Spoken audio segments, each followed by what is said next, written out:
Biochemic के student थे हैदराबाद के बायोकेमिकल के स्टूडेंट में, जब बायोकेमिकल के स्टूडेंट ने हैदराबाद में अपनी पढ़ाई पूरी करी तो हैदराबाद के मेयर को एक चिंता हुई कि हमारे यहाँ जो सीवर की पाइपलाइन है, वो सीवर की जो पाइपलाइन है बहुत ज़्यादा होती है, उससे मटेरियल जो है वो एवरीडे बहुत ज़्यादा प्रोड्यूस होता है। तो मटेरियल को डिसॉल्व करने के लिए उनके पास कोई स्पॉट या कोई चीज़ दिखाई नहीं दे रही थी। आप क्या सोचते हैं कोई क्या कर सकता है? जब ये क्वेश्चन मेयर के दिमाग में खड़ा हुआ कि जो मतलब मैन का बायो प्रोडक्ट है, जो भी मल वगैरह निष्कासित होता है, तो सीवर कनेक्टेड कर दिया, सबके यहाँ के सेप्टिक टैंक हैदराबाद में अलग कर दिए। अब कनेक्टिविटी बना करके सीवर की पाइपलाइन से पूरे हैदराबाद का जो मल है वो एक जगह पर स्टोर होता था।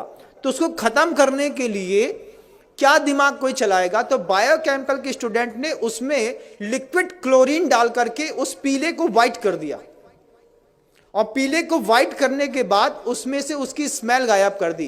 क्लोरीन NaCl, आपने अगर नमक का सूत्र सुना हो तो बंधुओं, मतलब सोडियम अलग होता है, क्लोराइड अलग होती है, NaCl2 ये उसका रासायनिक फॉर्म है।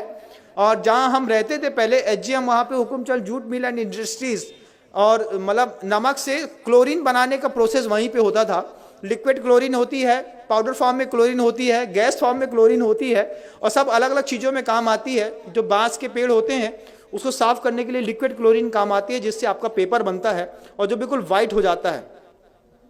तो वो बायोकेमिकल के जो स्टूडेंट हैं, वो बायोकेमिकल के स्टूडेंट ने पूरे के पूरे जो मल हैदराबाद के बाहर इकट्ठा होता था उसमें क्लोरीन को डाल करके मिक्सअप करके पीले से वाइट कर दिया।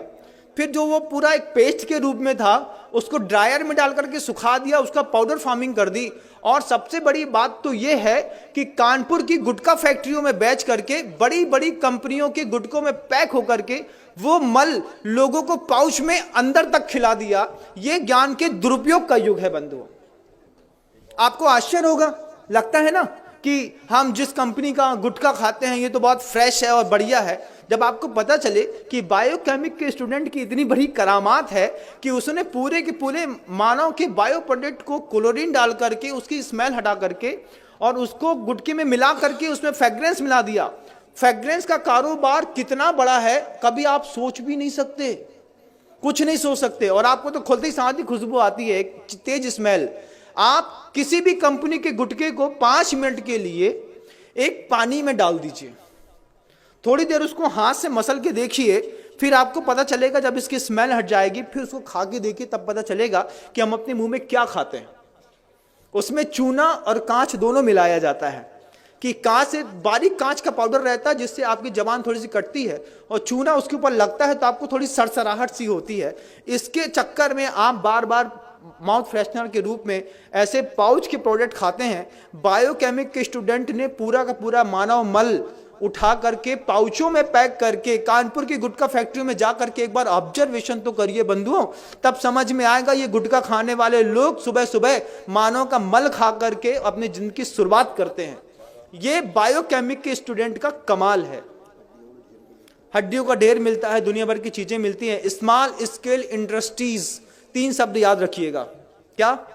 स्मॉल स्केल इंडस्ट्रीज, ये 3 शब्द याद रखेंगे तब आपको पता चलेगा कि स्मॉल स्केल इंडस्ट्रीज के चक्कर में कैसे यूरिया से, साबुन से, शैम्पू से दूध बनाते हैं, कैसे सड़ी हुई चीज़ों से अच्छी पिज़्ज़ा बर्गर बनाते हैं और आपको खिलाते हैं। जो हमारे यहाँ का व्यंजन ही नहीं था वो सब हम आप खा रहे हैं, वो सब कुछ कर रहे हैं। ये स्मॉल स्केल इंडस्ट्रीज का कमाल है।